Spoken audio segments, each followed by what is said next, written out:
Hi everyone, welcome back to my channel. आज की video में हम करने जा रहे हैं क्लास 9th का एक new chapter that is how forces affects motion.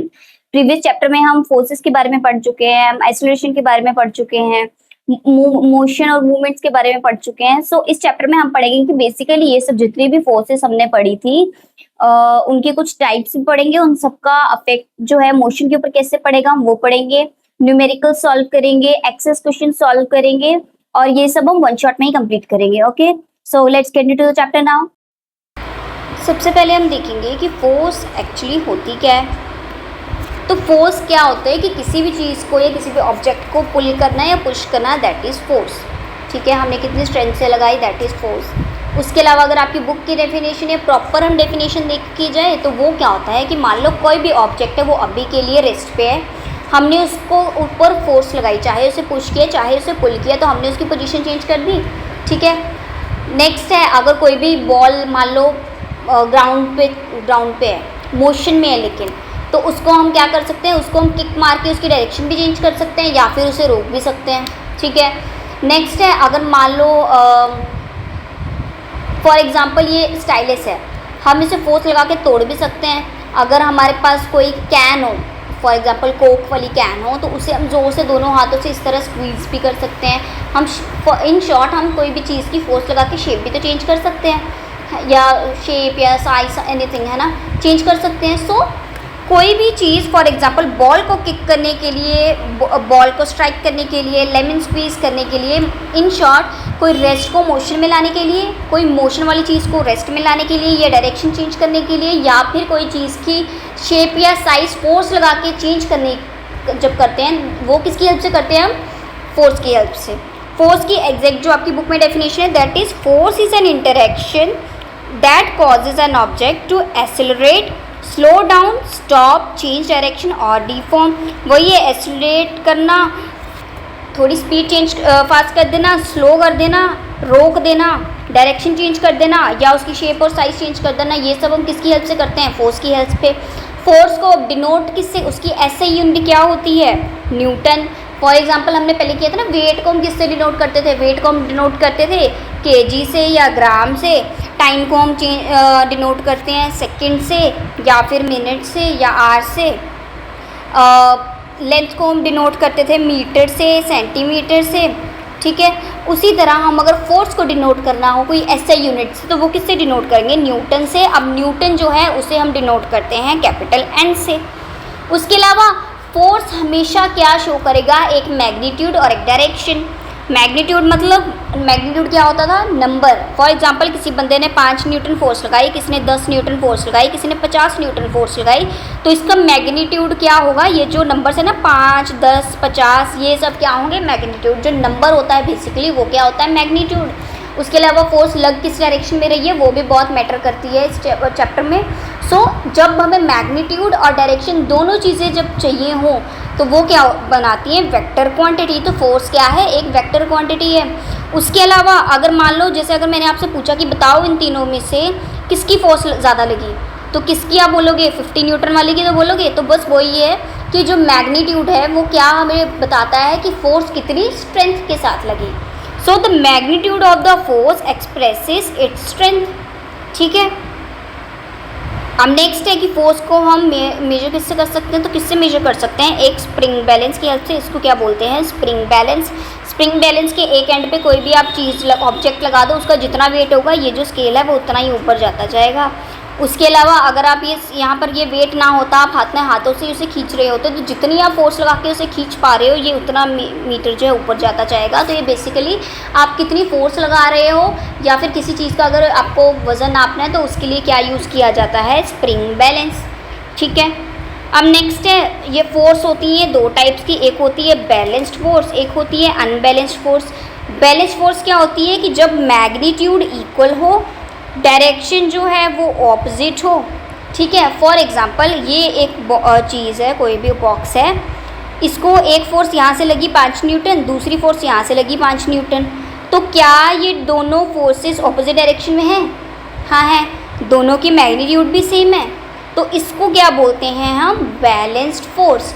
उसके अलावा ये जो है यहाँ पर हम कह सकते हैं कि यहाँ पर जो है नेट फोर्स है वो ज़ीरो है, चाहे आप कह सकते हो आगे हम कुछ एग्जांपल्स करेंगे कि जिसमें आप थोड़ा सा कंफ्यूज हो सकते हो कि अगर नेट फोर्स जीरो तो ये चीज़ हिल कैसे रही है, पर वो चीज़ हिलेगी। नेट फोर्स जीरो होने का मतलब ये नहीं है कि वो चीज़ रेस्ट पे रहेगी, चीज़ तब भी हिलेगी, ठीक है। तो यहाँ पर जीरो नेट फोर्स का मतलब क्या था, अगर ये बॉक्स है, यहाँ से 5 न्यूटन फोर्स है, यहाँ से 5 न्यूटन फोर्स है, तो मान लो हमें यहाँ की net force means total force कितनी लगी वो हमें पता करना है। तो हम क्या करेंगे, इस 5 को इस 5 के साथ माइनस कर देंगे। माइनस क्यों करेंगे, क्योंकि ऑपोजिट डायरेक्शन में है, तो 5 - 5 आंसर क्या आया, 0। 0 आ गया तो मतलब 0 हमारी क्या आ गई, नेट फोर्स, ठीक है। नेट फोर्स हमेशा कैसे निकालते हैं, अगर ऑपोजिट तरफ डायरेक्शन है तो आपस में इनको माइनस करेंगे।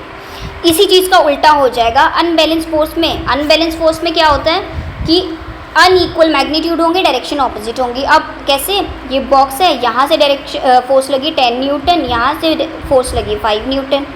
अब आप इसका नेट फोर्स निकालोगे तो 10 को 5 से माइनस किया तो आंसर क्या आ जाएगा, 5 न्यूटन। 5 न्यूटन क्या होगी आपका नेट फोर्स, ठीक है। उसके अलावा ये अनइक्वल मैग्नीट्यूड हुए, ये 10 है, ये 5 अलग अलग मैग्नीट्यूड हुआ, डायरेक्शन तो चलो ऑपोजिट ही रहेगी, बट यहाँ पर जो नेट फोर्स है वो नॉन ज़ीरो होगी, हमेशा नॉन ज़ीरो, मतलब ज़ीरो तो नहीं होगी, उसके अलावा कोई ना कोई नंबर होगा। तो अभी वही तो नंबर आया, यहाँ 10 था, यहाँ पर 5 था, मैग्नीट्यूड इनके अलग अलग थे, दोनों को आपस में जब हमने माइनस किया नेट फोर्स निकालेंगे जो आंसर क्या है, 5 न्यूटन। तो नॉन ज़ीरो तो आया ही ना कुछ, बस यही था।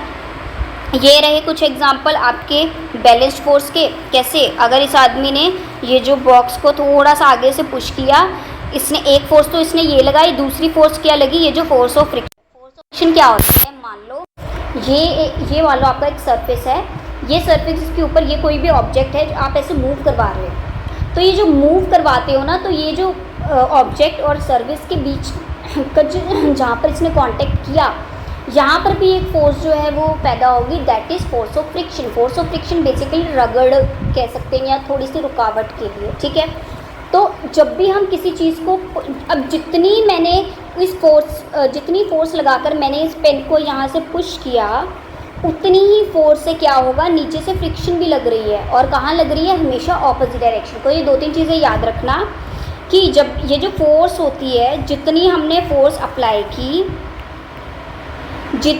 फोर्स अप्लाई की वो हमेशा किसके इक्वल होगी, फोर्स ऑफ फ्रिक्शन के।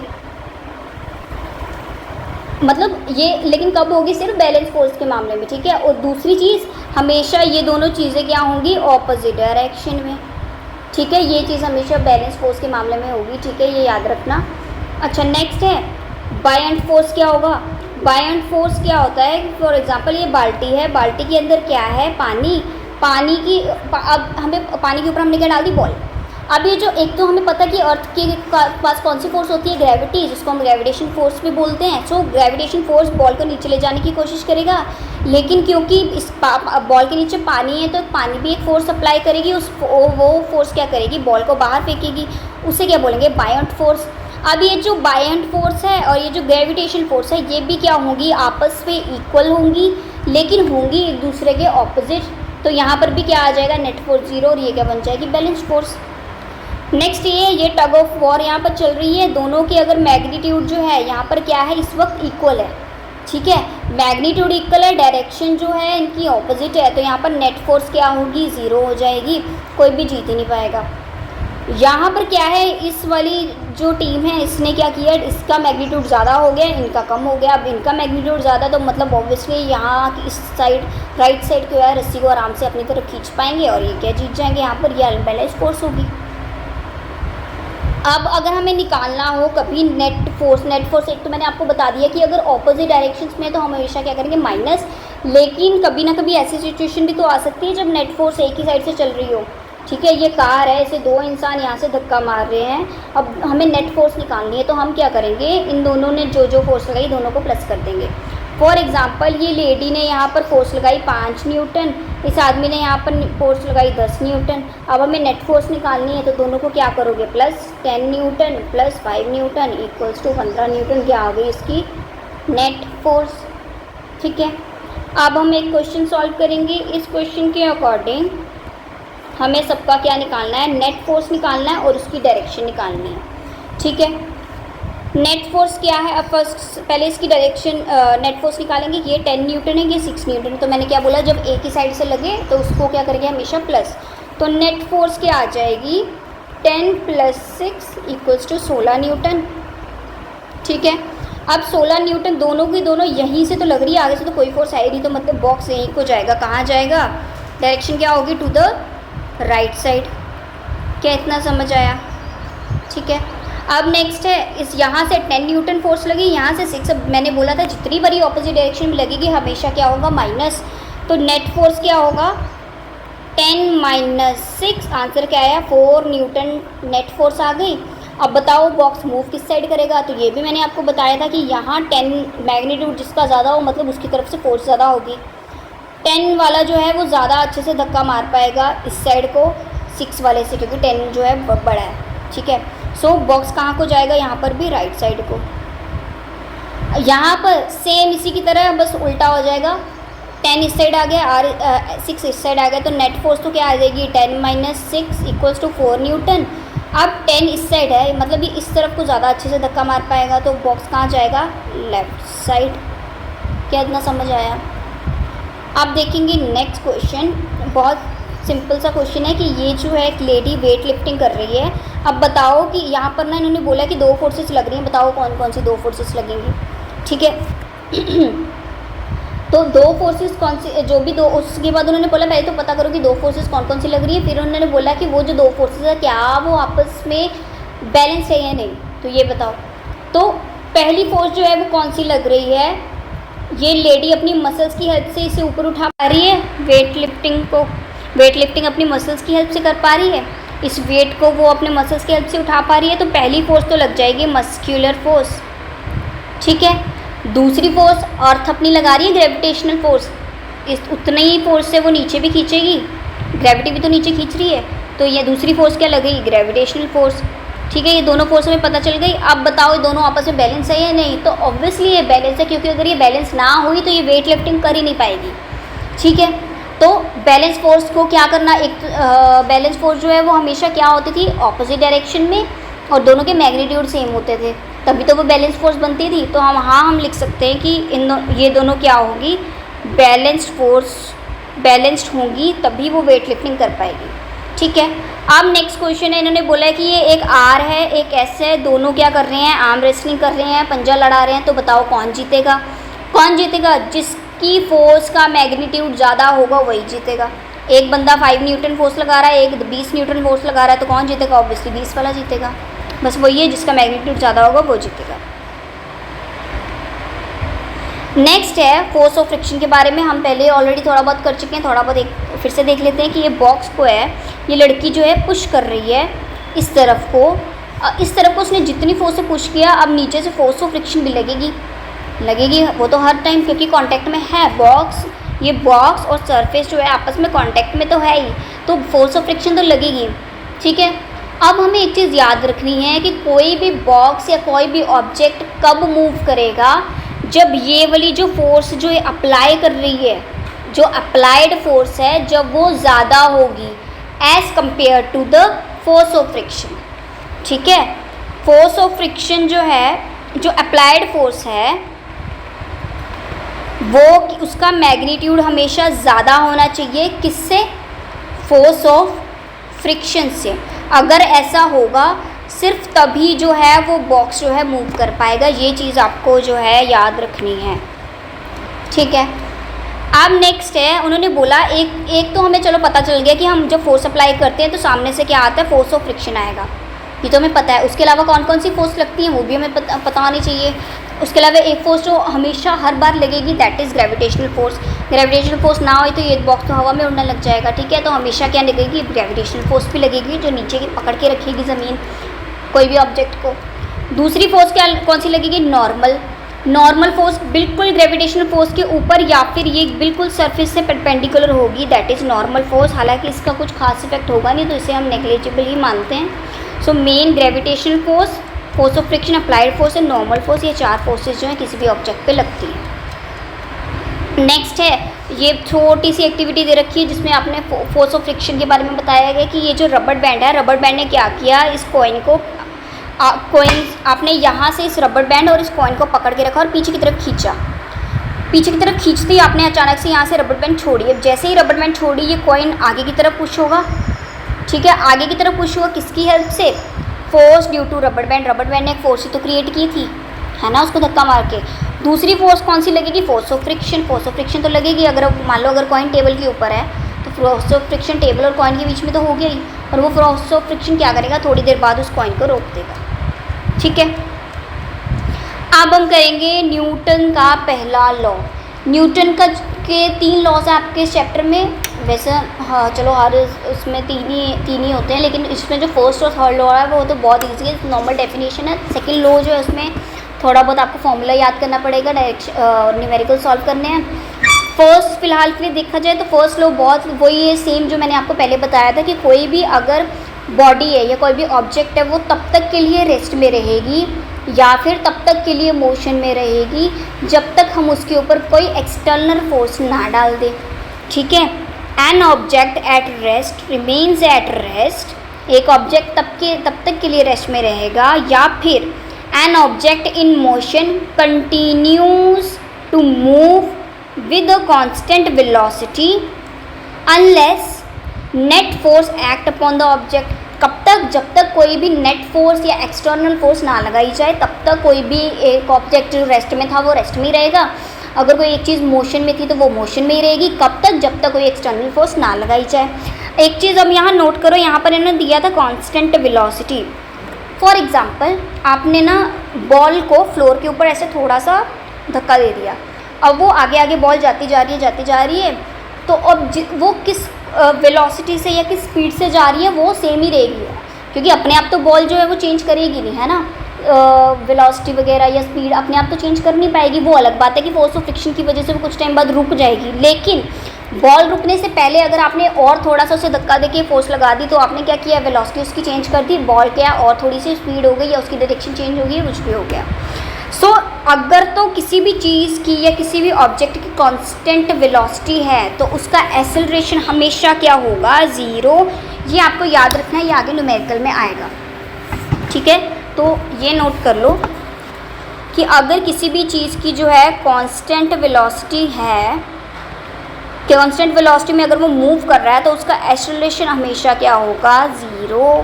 ये नोट कर लो, ठीक है। अब हम करेंगे एक एग्जाम्पल सॉल्व।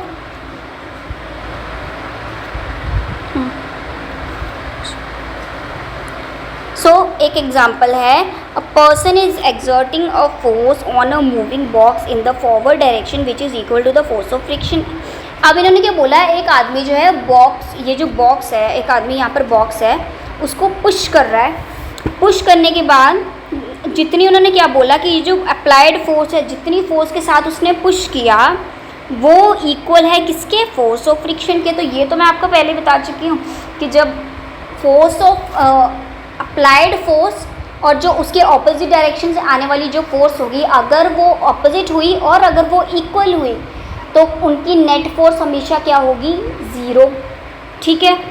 नेक्स्ट है, will the box continue moving और it will come to rest after some time. अब हमें ये बताना कि क्या वो जो बॉक्स है वो चलता ही रहेगा या फिर जो है थोड़ी टाइम बाद वो रेस्ट पे आ जाएगा, ठीक है। तो इन्होंने क्या बोला, अब ना जब भी इन्होंने क्या बोला कि फोर्स ऑफ फ्रिक्शन और जो अप्लाइड फोर्स है वो ऑपोजिट है ऑब्वियसली, तो नेट फोर्स तो 0 होगी। अब नेट फोर्स 0 होगी तो नेट फोर्स 0 हुई तो मतलब हम क्या कह सकते हैं कि जो बॉक्स है वो कांस्टेंट वेलोसिटी से चल रहा है, ठीक है। बॉक्स मूव करेगा कांस्टेंट वेलोसिटी से करेगा। Force of friction will be acting on the force backward. इन्होंने वही बोला कि जो इक्वल एंड ऑपोजिट होंगे, इसीलिए जो बैलेंस कर दिया एक दूसरे को, ये हम पहले कर चुके हैं। नेट फोर्स जो है वो 0 होगी, ठीक है। The box will continue moving with the constant velocity, हम कर चुके हैं। नेट फोर्स 0 होगी, लेकिन अगर आमने सामने वाली जो फोर्सेस है अगर वो इक्वल हुई तो हमेशा क्या होगा? नेट फोर्स 0 होगा। उसके अलावा क्या होगा? एक्सेलरेशन भी 0 होगी। अब एक्सेलरेशन 0 है तो मतलब वेलोसिटी क्या होगी? कांस्टेंट। और कांस्टेंट वेलोसिटी का क्या मतलब है कि सेम स्पीड से या सेम वेलोसिटी से बॉक्स जो है मूव करता रहेगा। वो अलग बात है कि थोड़े टाइम बाद में जो फोर्स ऑफ फ्रिक्शन, जब अप्लाइड फोर्स का इफेक्ट कम हो जाएगा तो फोर्स ऑफ फ्रिक्शन की वजह से वो बॉक्स की मूवमेंट जो बाद में रुक भी जाएगी। ठीक है,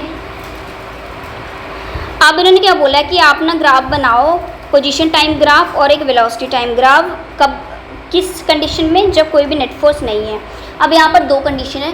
नेट फोर्स ज़ीरो कब कब हो सकती है, एक तो तब हो सकती है कि जब वो कांस्टेंट वेलोसिटी पे हो। हमने अभी पढ़ा कि नेट फोर्स कब जो है ज़ीरो हो सकती है, जब उसकी कांस्टेंट वेलोसिटी हो, और दूसरी कब हो सकती है, जब वो ऑब्जेक्ट रेस्ट पे हो। तो दो कंडीशन बनेंगी, एक बारी तो बनेगी कि जब ऑब्जेक्ट हमारे पास रेस्ट पे है, दूसरी कब बनेगी कि जब ऑब्जेक्ट की जो वेलोसिटी है वो कांस्टेंट है। ठीक है, अब ऑब्जेक्ट अगर रेस्ट पे है तो उसका पोजीशन भी चेंज नहीं होगी, पोजीशन चेंज नहीं होगी, और रेस्ट पे ही है तो मतलब उसकी तो वेलोसिटी या स्पीड भी कुछ नहीं होगी। तो ग्राफ में क्या होगा, बेसिकली पोजीशन टाइम ग्राफ में यहीं पर रहेगा, क्योंकि पोजीशन तो चेंज हुई नहीं, पोजीशन चेंज होती तो वो ऐसे जाता, पर पोजीशन चेंज हो नहीं रही है, तो पोजीशन चेंज नहीं हुई तो ये यहीं पर रहेगा। सेम वेलोसिटी भी कुछ नहीं चेंज हुई, वेलोसिटी भी अगर बढ़ती तो कुछ ऐसे ऐसे जाती, कांस्टेंट होती तो ऐसे जाती, लेकिन वेलोसिटी भी इन्होंने बोला है कि ज़ीरो ही है, वो भी यहीं पर रहेगी। अब हम करेंगे कि अगर कांस्टेंट वेलोसिटी के साथ चल रहा है, कांस्टेंट वेलोसिटी, अगर वेलोसिटी बढ़ रही होती या कम हो रही होती तो कुछ इस तरह का कुछ बनता, लेकिन कांस्टेंट वेलोसिटी हमने कंडीशन लेके चल रहे हैं, क्योंकि कांस्टेंट वेलोसिटी के टाइम पे नेट फोर्स जीरो होती है। तो कांस्टेंट वेलोसिटी के टाइम पे पोजीशन टाइम ग्राफ हमेशा स्ट्रेट लाइन में बनेगा, ये हम प्रीवियस चैप्टर में कर चुके हैं। उसके अलावा वेलोसिटी कांस्टेंट है, पहले ही बता दिया, तो कांस्टेंट में हमेशा क्या बनाता है, स्ट्रेट लाइन या पैरेलल टू द टाइम। ठीक है, कि टाइम जो है चेंज होता रहेगा लेकिन वेलोसिटी जो है वो सेम ही रहेगी। ठीक है, अब नेक्स्ट है, an object is moving with a constant velocity, is there a net force acting upon it। अब इन्होंने बोला है, अब भी हमने ये क्वेश्चन किया कि कांस्टेंट वेलोसिटी के साथ एक ऑब्जेक्ट चल रहा है, क्या उसके ऊपर नेट फोर्स होगी, तो अभी हमने किया कि नहीं होगी। हम डेफिनेशन में भी कर चुके हैं कि नेट फोर्स ज़ीरो होगी हमेशा, हम फर्स्ट लॉ में यही तो किया कि नेट फोर्स हमेशा ज़ीरो होगी, कब होगी, जब कांस्टेंट वेलोसिटी होगी, और अभी हमने एग्जांपल में भी किया। तो इसका आंसर क्या आएगा, नो, कि जो नेट फोर्स है वो क्या होगी, नेट फोर्स हमेशा क्या होगी, ज़ीरो होगी, जब भी क्या होगा, कांस्टेंट वेलोसिटी। हम फर्स्ट लॉ में ही कर चुके हैं, आप दोबारा चलो यहीं पे दिखा देती हूँ। ये देखो, net force acting on an object is zero. ठीक है, कब होगी, इन द कांस्टेंट वेलोसिटी। ठीक है, सो ये तो क्वेश्चन में ही था। नेक्स्ट है, suppose no net force is acting on an object. अब सपोज करो कोई भी ऑब्जेक्ट के ऊपर नेट फोर्स ज़ीरो है, तो हमें बतानी कौन कौन सी कंडीशन यहाँ पे सही है। सो अगर नेट फोर्स ज़ीरो है तो फर्स्ट ऑप्शन है object remain at rest if it. हाँ, हमने यही तो किया कि हमने फर्स्ट जो है लॉ में क्या पढ़ा कि जब तक हम फोर्स नहीं लगाएंगे, जब तक नेट फोर्स या अप्लाइड फोर्स नहीं लगेगी, तब तक जो भी चीज़ रेस्ट थी वो रेस्ट में रहेगी। तो हाँ, पहली ऑप्शन सही है। नेक्स्ट है, object keeps moving with a constant velocity if already moving. तो ये भी सही है, ये भी हमने अभी किया कि ऑब्जेक्ट चलता ही रहेगा कांस्टेंट वेलोसिटी से जब तक नेट फोर्स ज़ीरो रहेगी। थर्ड है, object is moving with a constant acceleration. No, constant acceleration कब होगा, जब वेलोसिटी वगैरह चेंज होगी थोड़ी बहुत। अब वेलोसिटी तो हमें चेंज करनी ही नहीं है, क्योंकि नेट फोर्स में अगर वेलोसिटी चेंज करती तो सब कुछ चेंज ही हो जाएगा ना, तो ये क्या आ जाएगा, ज़ीरो। ठीक है, अब थर्ड क्वेश्चन है, in the real world it is difficult to find a situation where no force is applied on an object but applying additional force or condition। अब इन्होंने क्या बोला है कि कोई भी ना रियल वर्ल्ड में एक ऐसी सिचुएशन बताओ जहाँ पर कोई फोर्स नहीं लग रही।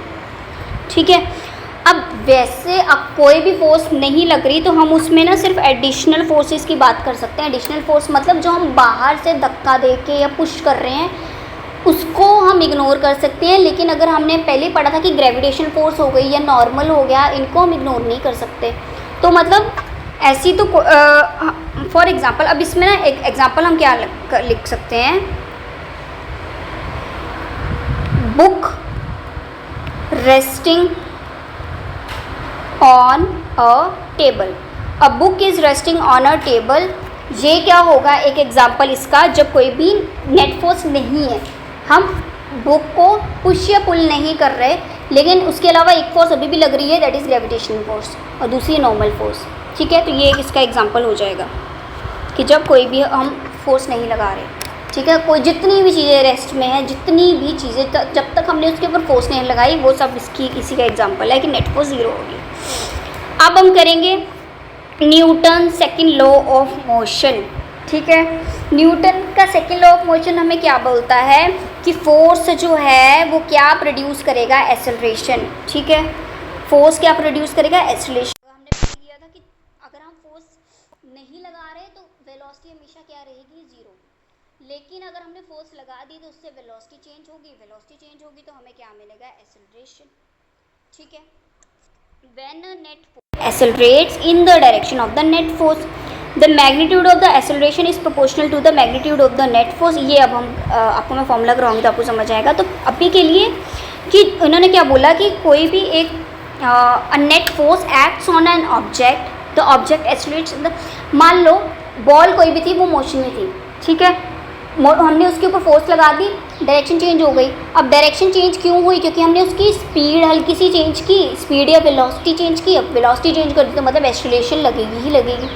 ठीक है, अब इसका ना एक फॉर्मूला आता है, जो आपको फॉर्मूला या सेकंड लॉ जो हमें फॉर्मूला सिखाता है, that is force is equals to mass into acceleration. ठीक है, इसमें ये जो एफ है that is force, mass of object, और ये क्या है, एक्सेलरेशन, जो भी मतलब वेलोसिटी चेंज होने की वजह से जो भी एक्सेलरेशन आई वो एक्सेलरेशन। सो फॉर्मूला इसमें जो है मास। अब एक चीज़ और आपको याद रखनी है, force is inversely proportional to the mass of an object. ठीक है, उसके अलावा acceleration is, force is inversely proportional to the mass. जितना ज़्यादा मास होगा किसी चीज़ का उतनी ज़्यादा फोर्स लगेगी। फॉर एग्जांपल, एक बहुत ज़्यादा बड़ा पत्थर है, वो आपने किसी के ऊपर फेंक दिया, और उसी जगह दूसरे इंसान ने एक छोटू सा कंकड़ जितना पत्थर दूसरे इंसान के ऊपर फेंक दिया। ठीक है, तो बताओ किसकी फोर्स ज़्यादा लगेगी, बड़े पत्थर की या छोटे पत्थर की? तो ऑब्वियसली बड़े पत्थर की फोर्स ज़्यादा लगेगी। क्यों? क्योंकि उसका मास ज़्यादा था। तो इन्वर्सली डायरेक्टली प्रोपोर्शनल का मतलब क्या होता है? डायरेक्टली प्रोपोर्शनल मीन्स अगर ये चीज़ बढ़ी तो ये भी बढ़ेगी, ये कम होगी तो ये भी कम होगी, या फिर उल्टा। ठीक है, तो बेसिकली अगर किसी चीज़ का मास ज़्यादा है तो उसकी फोर्स भी ज़्यादा है, अगर किसी चीज़ का मास कम है तो उसकी फोर्स भी कम लगेगी। ठीक है, अच्छा एक चीज़ और यहाँ पर फॉर्मूला बन सकता है, इसी को अगर हम लिखें, अगर हमें मान लो एक्सेलरेशन अगर इसी फॉर्मूले से निकालना है तो हम कैसे निकालेंगे? इस एक्सेलरेशन को यहीं रहने दो, इस मास को अगर यहाँ ले जाए, यहाँ मल्टीप्लाई में है तो इसके नीचे यहाँ पर जाके डिवाइड में हो जाएगा। तो क्या हम एक्सेलरेशन को ऐसे लिख सकते हैं, A equal to force upon mass लिख सकते हैं? तो लिख सकते हैं। अब इस फॉर्मूला, ये जो फॉर्मूला है इसके अकॉर्डिंग क्या हम लिख सकते हैं कि जो acceleration is inversely proportional to the mass? क्या हम ये लिख सकते हैं? हाँ, क्योंकि अगर f को इग्नोर करो तो उसकी जगह 1 आ जाएगा। अब इन्वर्सली प्रोपोर्शनल का हमेशा मतलब क्या होता है? अगर ये चीज़ बढ़ी तो ये कम होगी, या ये कम बढ़ा, हमेशा उल्टा। अगर मास किसी का बहुत ज़्यादा है, वो किसी फोर्स से आपने फेंका, ठीक है, अगर बहुत ज़्यादा मास है तो उसका एक्सेलरेशन हमेशा कम होगा। ठीक है, उसी तरह अगर किसी चीज़ का मास छोटा सा है तो उसकी एक्सेलरेशन क्या होगी? बहुत ज़्यादा होगी। यहीं पर आपके फॉर्मूले में ये दे रखा था कि magnitude of the acceleration is proportional to the magnitude of the net force, कि जो नेट फोर्स है, दूसरा हम इसको ऐसे लिख सकते हैं, ये देखो A इक्वल टू M को इग्नोर किया तो A इक्वल्स टू F, वही है। एक्सेलरेशन हमेशा क्या होगा? Directly proportional to force, and directly proportional to force मतलब फोर्स ज़्यादा है तो एक्सेलरेशन ज़्यादा, एक्सेलरेशन ज़्यादा है तो फोर्स ज़्यादा। ठीक है, दोनों चीज़ें बराबर से बढ़ेंगी या बराबर से कम होंगी। And inversely proportional to the mass of the object. ठीक है, ये दो चीज़ें याद रखनी है कि जो magnitude of the acceleration is proportional to the magnitude of the net force, and inversely proportional में उल्टा to the mass of the object. हमने यही तो किया अभी। सो ये तीन चीज़ें आप याद रख लेना। मेन फॉर्मूला तो ये है, ठीक है। मेन फॉर्मूला ये है, इसी के बेस पे आपकी जो सेकेंड लॉ ऑफ मोशन है, न्यूटन का जो सेकेंड लॉ है, उसके ऊपर इस जो एक और डेफिनेशन बनेगी वो इसी फॉर्मूले के ऊपर बनेगी। लेकिन अगर इस फॉर्मूले से ही आपको एक्सेलरेशन भी निकालना है तो आप इस तरीके से निकाल सकते हो, इस तरीके से और हाँ, इस तरीके से निकाल सकते हो। और इससे आप पता कर सकते हो कि जो एक्सेलरेशन है वो मास से इन्वर्सली प्रोपोर्शन है और यही एक्सेलरेशन जो है फोर्स के इन्वर्सली प्रोपोर्शन है, ठीक है। अब ये फॉर्मूले को याद रखो और इस डेफिनेशन को पढ़ो। अच्छा, ये थोड़ा सा एक चीज़ और, अब क्या हम इसे ऐसा लिख सकते हैं, इसे थोड़ा शॉर्ट कर दूँ। अच्छा, ये जो फॉर्मूला है, ये फॉर्मूला इसे थोड़ा सा ना हम चेंज करके लिखते हैं, अभी मैं बताती हूँ। Force equals to mass into acceleration, ये है हमारा न्यूटन का सेकंड लॉ, है ना। फोर्स को अगर हम ले ले 1 न्यूटन, 1 न्यूटन क्यों, न्यूटन क्या है इसका ऐसा यूनिट। मास हम क्या लिखते हैं, केजी में लिख सकते हैं या ग्राम में लिख सकते हैं, तो इसे भी हम क्या लिखेंगे 1 kg, ठीक है। और एक्सेलरेशन की यूनिट हमेशा क्या होती है, हमने प्रीवियस चैप्टर में किया था, मीटर पर सेकेंड स्क्वायर, यही होगी, ठीक है। ये तीनों चीज़ें अब याद रखो। अब इसकी डेफिनेशन पढ़ो। 1 न्यूटन ऑफ फोर्स, ये रहा, 1 newton of force is defined as the force that produces an acceleration of 1। ये जो 1 न्यूटन ऑफ फोर्स है वो अप्लाई प्रोड्यूस करेगा 1 metre per second square of acceleration on an object of mass 1 kg, ठीक है। कि एक जो फोर्स 1 न्यूटन फोर्स जो है वो अप्लाई करने के बाद क्या प्रोड्यूस करेगी, 1 metre per second square acceleration produce करेगी, कब, जब मास क्या होगा 1 kg। ये इसके सेकेंड डेफिनेशन, ठीक है। अच्छा, एक चीज़ और, हमने ये तो पढ़ लिया कि force equals to mass into acceleration. अगर ये मान लो, अब ये एक्सेलरेशन तो वो थी जो हम बाहर से फोर्स लगा के जो हमने वेलोसिटी चेंज की जिससे एक्सेलरेशन हमें मिली, ये तो वो है। अब हमने पढ़ा था कि ग्रेविटेशन फोर्स भी तो लगती है, तो ग्रेविटेशन फोर्स जो है वो भी तो एक तरह की एक्सेलरेशन ही हुई। तो वो जो ग्रेविटेशनल फोर्स जो एक्सेलरेशन प्रोड्यूस कर रही है उसे हम किससे डिनोट करते हैं, ग्रेविटी से, और ग्रेविटी को हम लिखते हैं स्मॉल g। तो क्या हम इस फॉर्मूले को F equals to mass into gravity लिख सकते हैं, लेकिन कब, जब कोई एक्सटर्नल फोर्स ना लग रही हो, सिर्फ ग्रेविटी लगा रही हो कोई ना कोई फोर्स, तब, ठीक है। उसके अलावा g की वैल्यू याद रखना, यहाँ पर g की value 9.8 metre per second square होगी। लेकिन अगर ये तो 9.8 तो चलो इसकी एग्जैक्ट जो है नंबर है, लेकिन कहीं पर कैलकुलेशन ईजी करने के लिए हम क्या यूज़ कर लेते हैं, सीधा 10 भी यूज़ कर लेते हैं, ठीक है। वैसे तो आप ये लिखो, कैलकुलेशन ईजी करनी है, ये कुछ लंबी हो रही है तो सीधा 10 लिख दो, ठीक है। अब हम करेंगे question solve. A weight lifter is holding a barbell with the 10। अब इन्होंने क्या बोला, एक वेट लिफ्टर है, उसने वेट उठा रखा है ऐसे, ये उसने वेट मान लो यहाँ से उठा रखा है। उन्होंने क्या बोला, 10 kg मास जो है, 10 kg दोनों साइड पे फिक्स है, मतलब 10 kg का ये है, 10 kg का ये है, और ये रॉड भी क्या है 10 kg की। ये 3 चीज़ें उन्होंने हमें दे रखी है।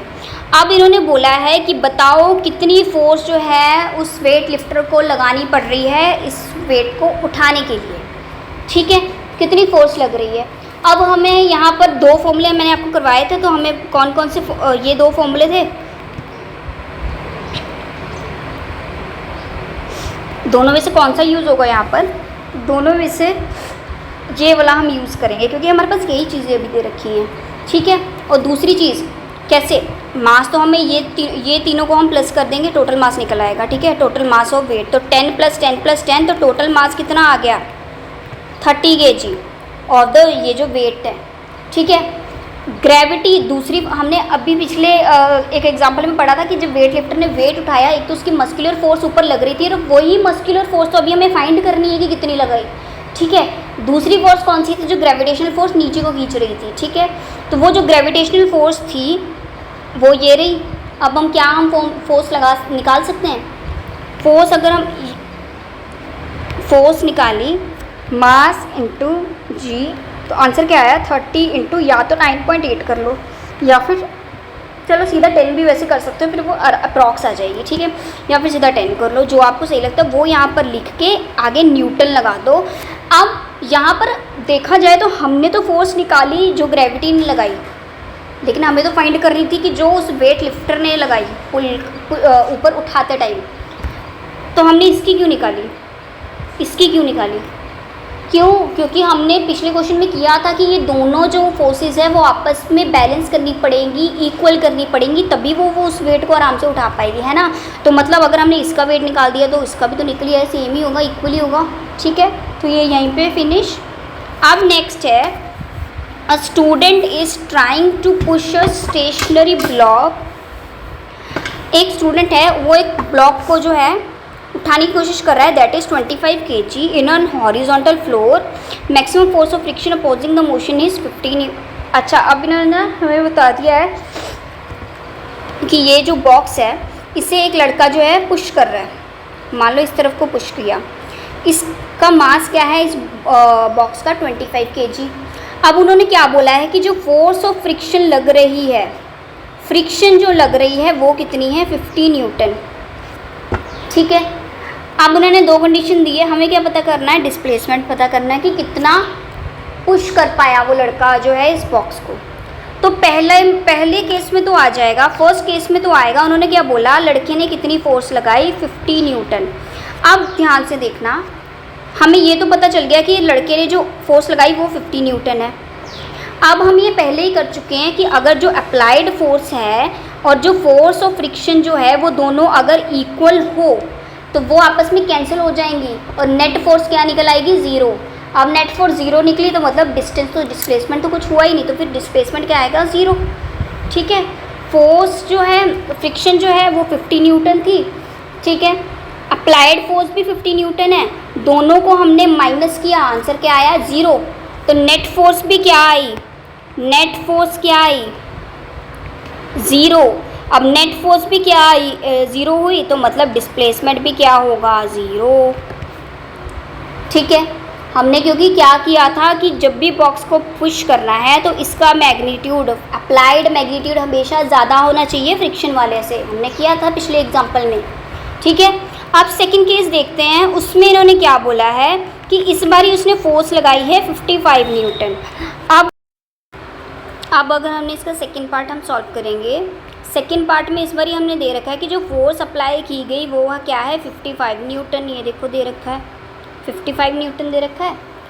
उसके अलावा हमें यहाँ पर टाइम भी दे रखा है कि 2 सेकंड्स तक ही उसने पुश किया था, ठीक है। तो टाइम हम लिख लेंगे, 2 सेकंड तक उसने पुश किया। मास हमें दे रखा था 25 kg, ठीक है। अब इसमें हमें निकालना है, मतलब एक चीज़ और, ये 25 kg का बॉक्स था, इसको यहाँ से 55 न्यूटन फोर्स लगी, नीचे से फोर्स ऑफ फ्रिक्शन 50 लग रही है। इसका मैग्नीट्यूड अप्लाइड वाली का ज़्यादा है इस बार, और तो हमने पिछले कुछ एक दो स्लाइड्स पहले हमने किया है कि अगर अप्लाइड फोर्स का मैग्नीट्यूड ज़्यादा हो तो ही मतलब क्या होगा, बॉक्स जो है मूव करेगा। तो इतना तो श्योर है कि बॉक्स तो मूव करेगा ही, अब कितना मूव करेगा वो हमें पता करना है। अब आपको याद होगा हमने पिछले चैप्टर में किया था, कुछ ऐसे हमने ना डेरिवेशन सॉल्व किए थे, कुछ ऐसे फॉर्मूलेस थे,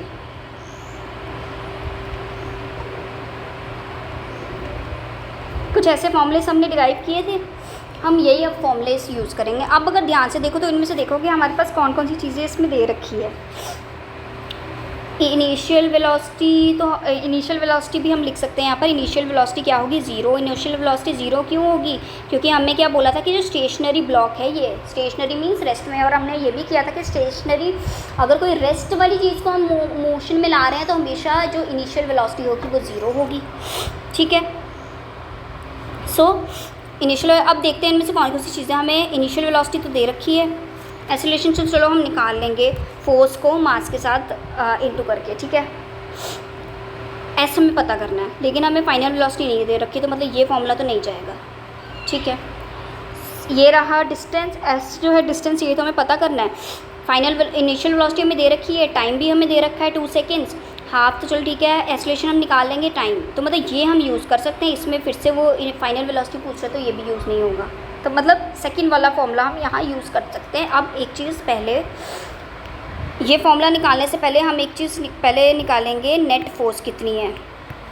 नेट फोर्स क्या होगी, इस 55 न्यूटन को 50 न्यूटन से हम माइनस कर सकते हैं। हमने किया था कि ऑपोजिट साइड्स होगी तो माइनस होगा, तो 55 न्यूटन माइनस 50 न्यूटन, आंसर क्या आ गया 5 न्यूटन, आपका आंसर आ गया कि ये नेट फोर्स है। ठीक है, अब हम निकालेंगे एसेलरेशन। एसेलरेशन का फॉर्मूला है फोर्स अपॉन मास, हमने किया था पिछले स्लाइड्स में, आप देखो। अब फोर्स क्या है 5 आ गई, मास क्या है 25।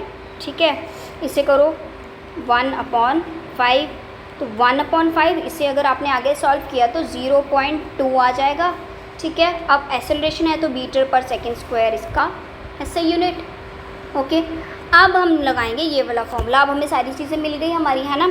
अब लगाओ ये formula, S = UT + half AT²। U कितना है 0 इंटू T कितना है 2 प्लस हाफ इंटू एसेलरेशन 0.2 आ गया, इंटू T कितना है 2, स्क्वायर में था तो एक और बार 2। अब इसको करो सॉल्व, ये तो 0 ही आ जाएगा, पीछे ये रह गया, हाफ इंटू 0.2 इंटू 4।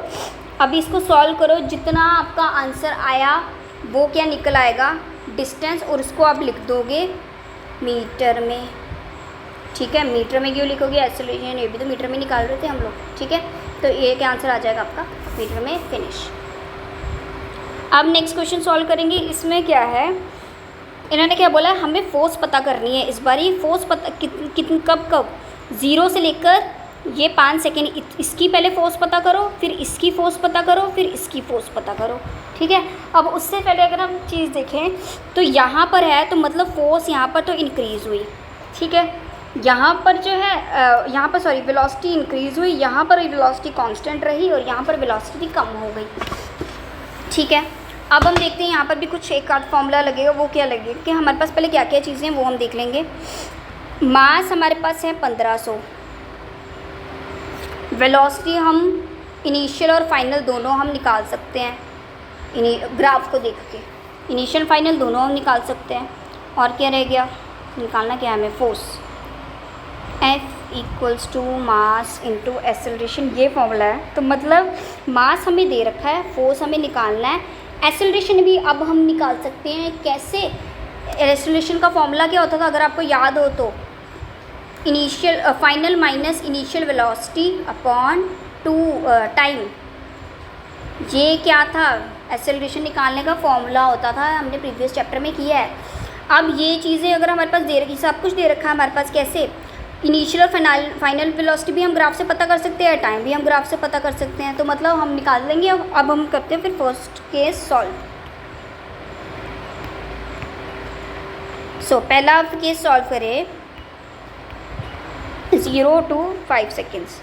तो इसमें कौन कौन सी चीज़ें चाहिए पहले हम देख लेते हैं। हमें चाहिए फोर्स कितनी लगी, इतनी जगह पर फोर्स कितनी लगी हमें वही पता करना है। ठीक है, तो सबसे पहले यहाँ पर जो है अगर देखा जाए इनिशियल वेलोसिटी कितनी है, ये रहा इनिशियल वेलोसिटी, यहाँ पर 0 है, तो इनिशियल वेलोसिटी हम लिख सकते हैं 0 metre per second. Final velocity कितनी है, ये रही 10, फाइनल वेलोसिटी लिख देंगे 10 मीटर पर सेकेंड। मास हमें दे रखा है 1500, तो क्या हम अब फोर्स इंटू फोर्स, अब फोर्स निकालने का फॉर्मूला क्या था, फोर्स = मास इंटू एसेलरेशन था। मास लिख देंगे 1500, एसेलरेशन अब निकालना है तो हम पहले एसेलरेशन, अब आपके पास दो तरीके, या तो आप यहीं पर निकालते चलो या तो आप अलग से निकाल लो। वैसे मैं चाहती हूँ आप अलग से निकालो, वो ज़्यादा इजी रहेगा, तो पहले हम अलग से निकाल लेते हैं। एसेलरेशन निकालते हैं अब सबसे पहले। एसेलरेशन क्या है, initial final velocity minus initial velocity upon time. तो इनिशियल वेलोसिटी कितनी है 10 माइनस u कितना है 0, टाइम कितना है, अब इतना देखो यहाँ पर ये था ना, यहाँ पर टाइम कितना 5 सेकेंड, यहाँ पर भी दे रखे चलो 5 सेकेंड्स, तो आंसर क्या आ गया 5। तो आंसर हमारा क्या आया 10/5 1/2। तो आंसर क्या आ गया हमारा 2 मीटर पर सेकेंड। हम लिख सकते हैं कि अब हमारी एक्सेलरेशन जो है वो 2 मीटर पर सेकेंड स्क्वायर आ गई। अब हम निकाल लेंगे सीधा सीधा फोर्स, मास इंटू एक्सेलरेशन। 1500 इंटू एक्सेलरेशन कितना है हमारा 2। इसको किया सॉल्व, 3000 आ गया। आगे क्या आ जाएगा न्यूटन। न्यूटन क्यों आया, फोर्स की यूनिट न्यूटन होती है इसीलिए।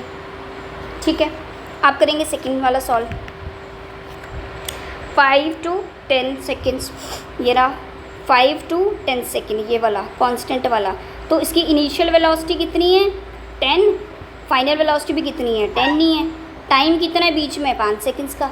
ठीक है, तो हम निकालेंगे इनिशियल वेलोसिटी 10, फाइनल वेलोसिटी भी 10 है, टाइम कितना है 5 सेकेंड्स का। अब पहले एक्सेलरेशन अगर निकालें 10 - 10/5 तो कुछ भी आ जाए तो ज़ीरो ही रहेगा सारा कुछ। ठीक है, अब ये ज़ीरो रहा तो फोर्स भी क्या आएगी फिर ज़ीरो। क्यों, force equals to mass into acceleration ही था। तो 1500 को ज़ीरो के साथ मल्टीप्लाई करोगे तो ज़ीरो आएगा, तो फोर्स क्या आ गई आपकी ज़ीरो। अब थर्ड वाला सॉल्व करेंगे। अब इसमें ये देखने से पता चल रहा है कि हमारा आंसर कुछ तो माइनस में ही आएगा। माइनस में मतलब कि एक्सेलरेशन माइनस में आएगी क्योंकि नीचे को जा रहा है ना। तो इनिशियल वेलोसिटी कितनी है 10, फाइनल कितनी है 0 और बीच में टाइम ये कितना है 5 सेकेंड्स। आप निकालते initial velocity 10, final velocity 0, time कितना है 5 सेकेंड्स। तो आंसर क्या आया, एक्सेलरेशन निकालें अगर इनिशियल फाइनल माइनस इनिशियल मतलब 0 - 10 अपॉन टाइम कितना है 5 सेकेंड्स। तो आंसर क्या आया -1.2। ठीक है, या फिर सॉरी -2 आ गया answer, -2 metre per second square. ये क्या आ गया आपका एक्सेलरेशन। अब अगर निकालेंगे इसका फोर्स कितना लगा तो आंसर क्या आया 1500 इंटू -2, आंसर क्या आ गया -3000 न्यूटन। ख़त्म। ठीक है, इतना समझ आया। नेक्स्ट क्वेश्चन है आपके पॉज एंड पॉन्डर में।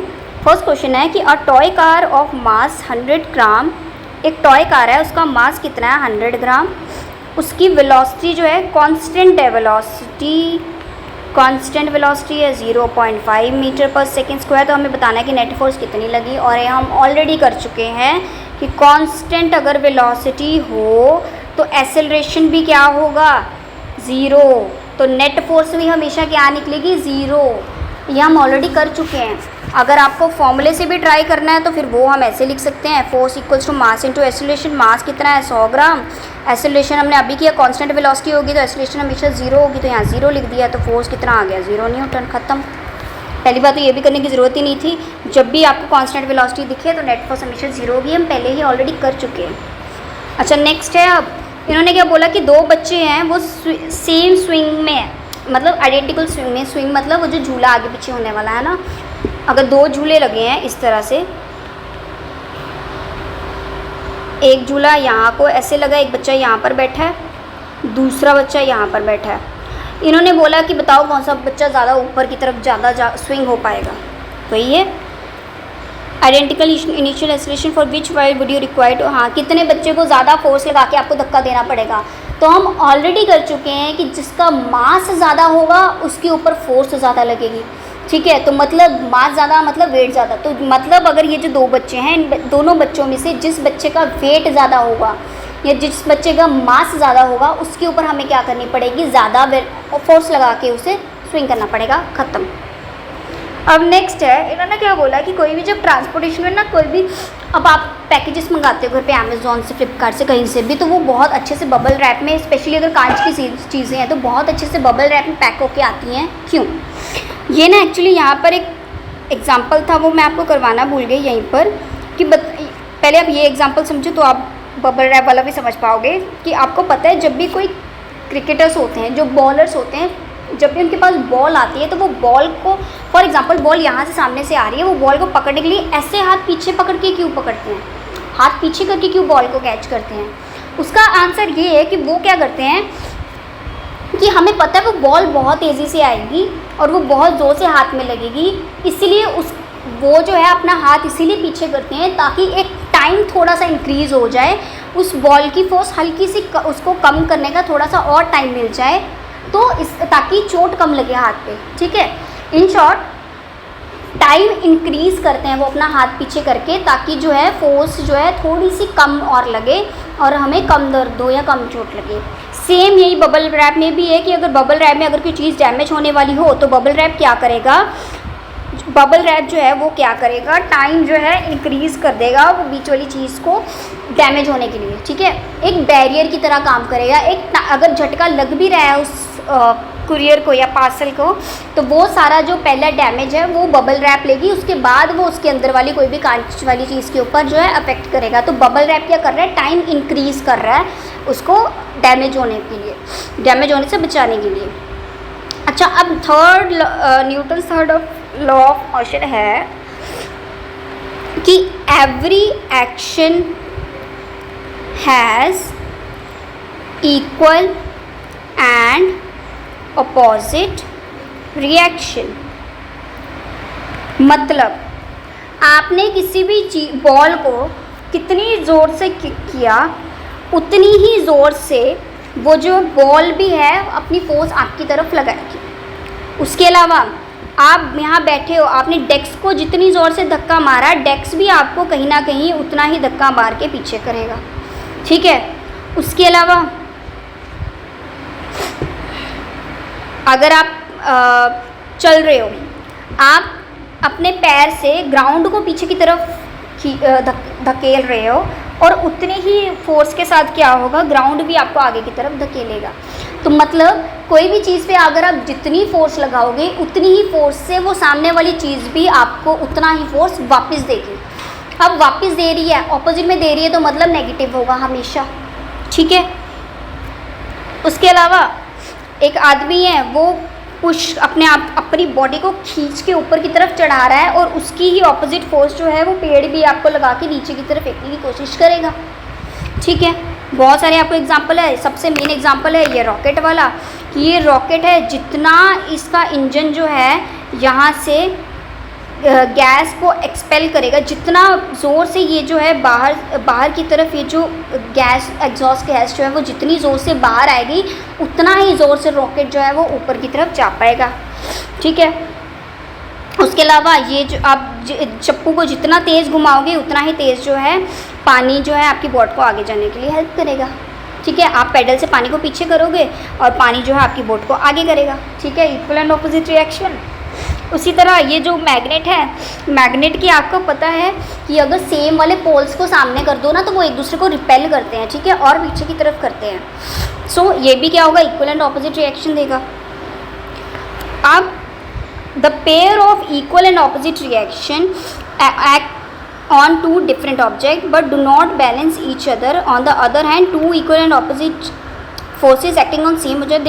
अच्छा, एक चीज़ और, अगर आपने ध्यान से ये वाली चीज़ों को देखा हो, यहाँ पर ना फोर्सेस दो तो लग रही हैं। हमने जितनी चीज़ें पहले की थी वहाँ भी यही हो रहा था, फोर्सेस दो तो लग रही थी लेकिन सेम बॉडी का लग रही थी अभी तक जितनी चीज़ें हमने की। इस बारी क्या होगा, फोर्स जो है दो चीज़ों को लगेगी। फॉर एग्ज़ाम्पल, एक फोर्स ये पैडल लगा रहा है पानी को, दूसरी फोर्स ये पानी लगा रहा है इस पैडल को या बोट को।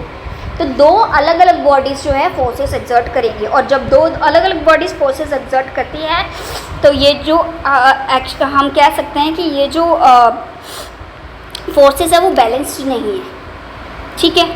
उसी की तरह अगर सेम ऑब्जेक्ट पे लग रही है तो वो फोर्सेस बैलेंस्ड है, ख़त्म। Now why does fire person sometimes struggle when holding. अब आपने देखा हो कई बार ना, किसी भी अगर बिल्डिंग में आग लगती है तो जो फायर पर्सन आते हैं आग बुझाने के लिए, उनके पास कितनी बड़ी बड़ी पाइप होती हैं कि उन्हें दोनों हाथों से जो है पाइप को पकड़ना पड़ता है। क्यों?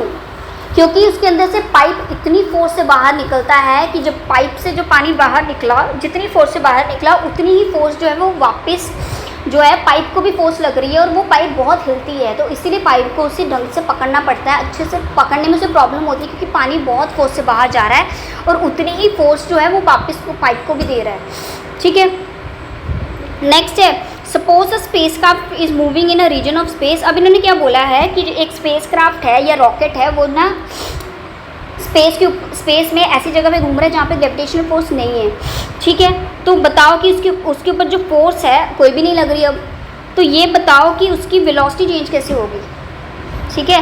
तो उसकी वेलोसिटी कैसे चेंज होगी कि जितने भी स्पेसक्राफ्ट होते हैं ना उसके अंदर पहले से ही इनबिल्ट उन्होंने एक चीज़ डाल रखी होती है जिसको बोलते हैं एग्जॉस्ट करना या ट्रिगर करना, या एक वर्ड और यूज़ होता था, उसका मतलब क्या होता था कि वो जो उसके ऊपर एग्जॉस्ट गैस है ना वो फॉर एग्जांपल स्पेस में स्पेसक्राफ्ट पहुंच चुका है वहाँ पर, अब वो और मूव नहीं हो पा रहा कोई ग्रेविटेशनल फोर्स ना होने की वजह से या कोई एक्सटर्नल फोर्स ना होने की वजह से, तो उस रॉकेट्स के अंदर ना इनबिल्ट उन्होंने एग्जॉस्ट गैसेस डाल चुके होते हैं ताकि वो उसके अंदर से निकले, और जैसे ही वो निकला यही चीज़ सेम यही चीज़ होगी पर स्पेस में, जैसे ही गैसेस निकली तो वो रॉकेट को आगे की तरफ और पुश कर देंगी, ठीक है, यही है। अब एक क्वेश्चन है, Earth and fruit apply equal and opposite directional forces on each other, then why does the fruit move toward the earth while the earth doesn't seem to move? इन्होंने क्या बोला, एक जो फ्रूट है वो अर्थ के ऊपर गिरता है, हमें ये तो दिखाई दिया कि फ्रूट हमें अर्थ के ऊपर गिरता हुआ तो दिखाई दिया, लेकिन अर्थ हमें फ्रूट की तरफ आती हुई क्यों नहीं दिखाई देती, ठीक है। तो इसका आंसर क्या है कि अर्थ का मास बहुत बड़ा है, पूरी के ऊपर अर्थ उठ के फ्रूट की तरफ नहीं आ सकती, अर्थ का मास बहुत बड़ा है, फ्रूट का मास बहुत छोटा है, जिसका मास छोटा होगा वो ज़्यादा जल्दी से नीचे की तरफ आ सकता है, ठीक है। ये हम फोर्स में भी कर चुके हैं कि जिसका मास जितना छोटा होगा उसका फोर्स उतना ज़्यादा होगा, हम ये भी कर चुके हैं, बस वही चीज़ यहाँ पर है, ठीक है। Even though forces acting on two interacting objects are equal in magnitude, they do not generally produce equal acceleration. अब इन्होंने एक चीज़ और बोली है कि मान लो हमें मैग्नीट्यूड अगर दो फोर्सेस की इक्वल है, पर इसका मतलब ये नहीं कि दोनों की जो एक्सेलरेशन है वो भी इक्वल हो, ठीक है। बिकॉज क्योंकि अब एक मान लो बहुत बड़ी चीज़ है, एक बहुत छोटी चीज़ है, दोनों मैग्नीट्यूड तो इक्वल जो है वो लगा रहे हैं, लेकिन दोनों की एक्सेलरेशन अलग अलग होंगे, क्यों, क्योंकि दोनों के मासेस अलग है, ठीक है। ये चीज़ याद रखनी क्योंकि ये आगे यूज़ होगी। सो अब एक क्वेश्चन आ रहा है,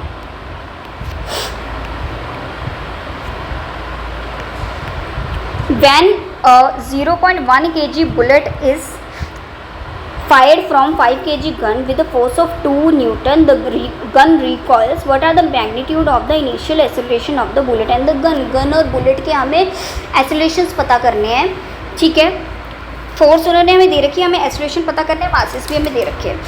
यहाँ पर हम निकालेंगे गन का, यहाँ हम निकाल लेते हैं बुलेट का। गन का मास दे रखा है 5 kg, बुलेट का मास दे रखा है 0.1 kg। फोर्स जो है 2 न्यूटन गन लगा रहा है, गन ने भी 2 न्यूटन लगाई तो बुलेट भी तो 2 न्यूटन ही लगाए, इक्वल एंड ऑपोजिट, ठीक है। अब दोनों के क्या निकालने हैं हमें, एक्सेलरेशन। एक्सेलरेशन निकालने का फॉर्मूला क्या था, फोर्स इन अपॉन मास, यही था, ठीक है। फोर्स क्या है 2 न्यूटन, मास कितना है 5, तो इसको आप आगे पॉइंट्स में निकालोगे, जो आंसर आएगा उसको मीटर पर सेकंड स्क्वायर में कर देना, ठीक है।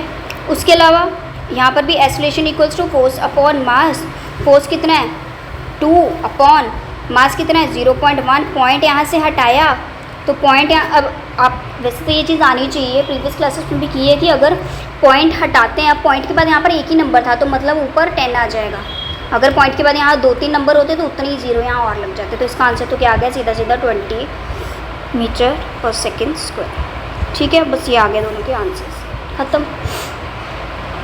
अब लास्ट टॉपिक है आपका आज का, इसके बाद हम करेंगे एक्सरसाइज क्वेश्चंस इसके सॉल्व। इसमें बस कुछ नहीं है, इन्होंने सेम पहली वाली चीज़ों को ही रिपीट कर दिया, बस एक चीज़ एक्स्ट्रा डाल दी कि अब तक हम जितने एग्जांपल्स ले रहे थे हम सिर्फ एक ऑब्जेक्ट ले रहे थे, एक बॉक्स को धक्का मारा, एक ऑब्जेक्ट को धक्का मारा, एक बॉल को धक्का मारा या पुश किया या पुल किया, कुछ भी एक चीज़ की बात कर रहे थे। लेकिन अब अगर हमें बोला है कि एक से ज़्यादा चीज़ें हैं, फॉर एग्ज़ाम्पल एक आपने देखी होगी गाँव वगैरह में ज़्यादा होता है, ट्रैक्टर है, ट्रैक्टर के पीछे ट्रॉली लगी होती है, तो वो ट्रैक्टर और वो ट्रॉली वो दोनों हैं तो अलग अलग चीज़ें, लेकिन क्योंकि ट्रैक्टर की वजह से ट्रॉली को भी जो है एक जो है पुल मिल रहा है, ठीक है। दोनों एक दूसरे के ऊपर अगर डिपेंडेंट हैं तो हम दोनों को क्या लेंगे, वन सिस्टम। देखो यहाँ पर भी यही चीज़ है कि एक बॉक्स नंबर 2 बॉक्स नंबर 1 के साथ कनेक्टेड है, यहाँ से हम उसको खींच रहे हैं। ट्रेन का भी एग्जांपल ले सकते हो, ट्रेन का इंजन उसे खींच रहा है, पीछे पीछे उसके सारे डब्बे भी जा रहे हैं, ये सबको हम क्या बोलेंगे, मास ऑफ अ सिस्टम बोल देंगे, ठीक है। अभी के लिए यहाँ पर दो, फॉर एग्जांपल ये आप ट्रेन ही मान के चलो, ये ट्रेन का मान लो ये ट्रेन का इंजन है, ये ट्रेन का पीछे वाला एक डब्बा, ठीक है। इन दोनों का अब आपको क्या निकालना है, एक्सेलरेशन। तो एक्सेलरेशन क्या निकालोगे, ऊपर आप लिख दोगे फोर्स अपॉन मास लिखते थे आप, मास इस बार आप क्या लिख दोगे, इन दोनों के मासेस को प्लस कर दोगे, बस खत्म, इतना ही, ठीक है। पहले वाले की तरह बस कुछ नहीं है, मासेस आप इस बार प्लस करते चलोगे, ये रहा।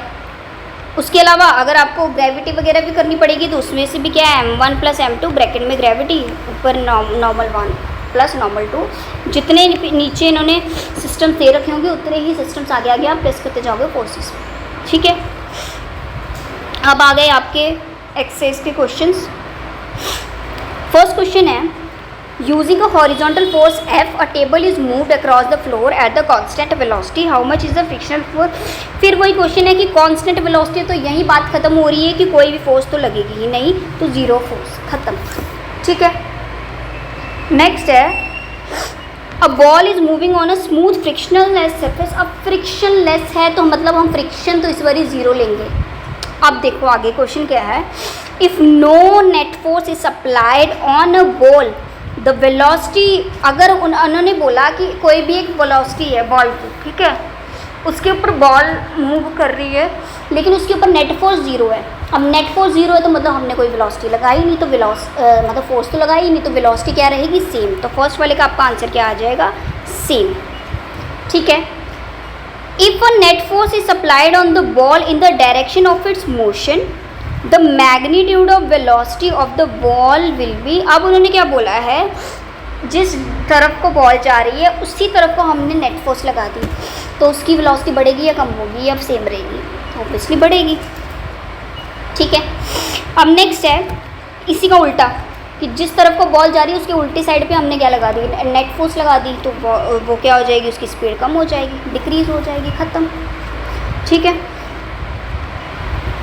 अब ये भी बहुत इजी क्वेश्चन है, इनको अब पिक्चर्स को देख के आपने बताना है कि बताओ ये जो यहाँ पर P वाला है उसकी कोई नेट फोर्स है या नहीं, और Q वाले की कोई नेट फोर्स है या नहीं, पहले तो ये पता करते हैं। तो Q वाले की तो कोई नेट फोर्स नहीं है, जीरो है, कोई फोर्स है ही नहीं, लगी नहीं रही है, सिर्फ ग्रेविटेशनल फोर्स है, नॉर्मल फोर्स को तो हम ले ही नहीं सकते ना, अप्लाइड फोर्स और फ्रिक्शनल फोर्स भी चाहिए, तो अप्लाइड फोर्स फ्रिक्शनल फोर्स यहाँ पर कुछ भी नहीं, तो इसकी नेट फोर्स तो जीरो है, इसकी निकाल लेते हैं 5 - 4, तो इसकी नेट फोर्स क्या है, 1 न्यूटन। अब करेंगे इसको solve. P experience a net force and Q does not experience a net force. तो फर्स्ट वाला तो सही है कि P की एक नेट फोर्स है पर Q की कोई भी नहीं है, ठीक है। P does not experience a net force and Q experience a net force, इसी को उल्टा, तो ये भी गलत है। नेक्स्ट उन्होंने क्या बोला कि दोनों की जो है नेट फोर्स है, तो दोनों की भी तो नहीं है। दूसरी क्या है कि दोनों की नेट फोर्स नहीं है, तो दोनों की नहीं है, तो मतलब फर्स्ट वाला ऑप्शन क्या है यहाँ पर सही। नेक्स्ट क्वेश्चन है, उन्होंने क्या बोला कि एक स्नेक बोट रेस हो रही है, इस बोट रेस में टोटल 100 लोग हैं, 100 में से 95 लोग जो है वो सीधी बोट चला रहे हैं, 5 लोग जो है वो गलत बोट चला रहे हैं, उल्टी साइड पे बोट चला रहे हैं, ठीक है। उसके अलावा उन्होंने क्या बोला कि हर एक आदमी टोटल अकेला हर एक आदमी 200 न्यूटन की फोर्स से जो है बोट चला रहा है। हमें पता करनी है नेट फोर्स, सीधे वालों और उल्टी वाली सबको मिला के हमें नेट फोर्स पता करनी है कितनी फोर्स लग रही है। तो पहले तो हम क्या करेंगे, नेट फोर्स निकालने के लिए, अब ऑब्वियसली ये सीधी चला रहे हैं, ये उल्टी चला रहे हैं, तो ऑपोजिट डायरेक्शन में चल रही है, तो मतलब हमें माइनस तो करना पड़ेगा।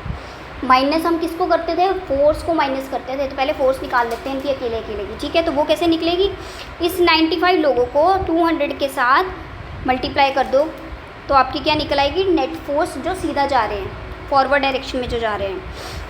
आंसर आपका आ जाएगा 19,000 न्यूटन फॉरवर्ड डायरेक्शन में। उसके अलावा ये 5 को 200 के साथ किया तो आंसर क्या आएगा, 1000 न्यूटन इंटू बैकवर्ड डायरेक्शन। अब निकलेगी इसकी net force.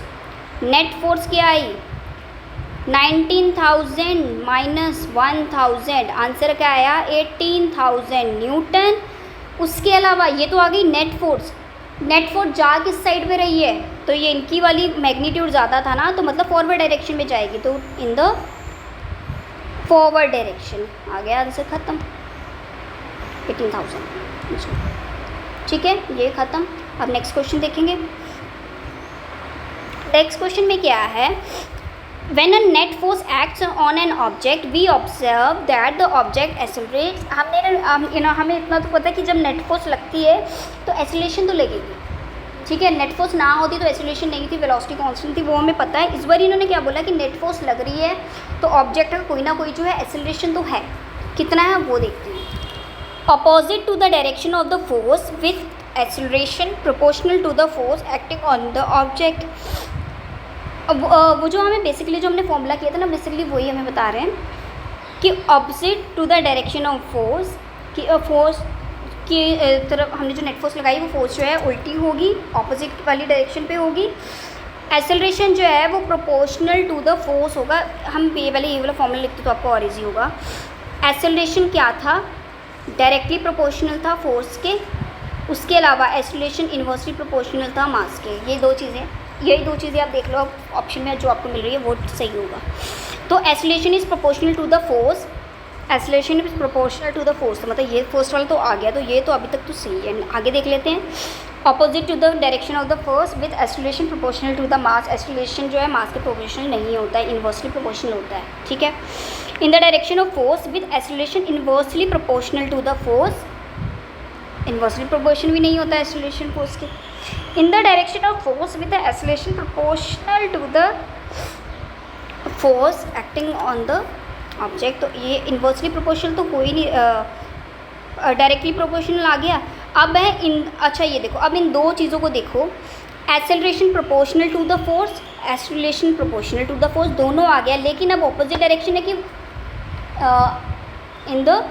In the force of direction है। तो इसमें आंसर क्या आएगा कि जो नेट फोर्स है वो क्या करती है, we observe that the object accelerate, तो वो टू द डायरेक्शन जाती है, ठीक है। तो हमेशा अगर ऑपोजिट डायरेक्शन आई, ये ऑपोजिट डायरेक्शन की, तो वो तो रोक देगी ना बॉल को जाने के लिए या कोई भी ऑब्जेक्ट को जाने के लिए, ऑपोजिट डायरेक्शन में तो रोकेगी। तो हम लोग क्या करेंगे, टू द डायरेक्शन। तो ये फोर्थ वाला हमारा जो है ये ऑप्शन जो है सही है, ठीक है। एक तो हमें पता चल गया एक्सेलरेशन जो है प्रोपोर्शनल है फोर्स के, वो इसमें भी हमें दिखा था, लेकिन इसमें ऑपोजिट टू द डायरेक्शन था, इसमें इन द डायरेक्शन था।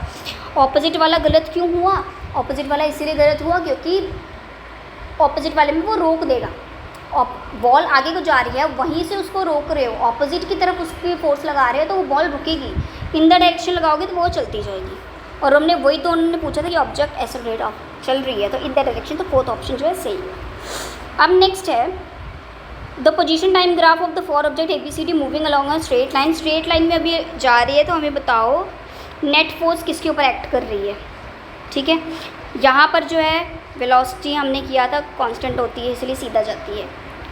यहाँ पर जो है, यहाँ पर भी सेम रहेगी, यहाँ पर इंक्रीज़ एंड डिक्रीज़ हो रही है, यहाँ पर तो कम हो रही है। तो हमारा ऑप्शन जो है वो आएगा ऑप्शन सी सही आएगा। क्यों, यहाँ पर बढ़ रही है, ठीक है।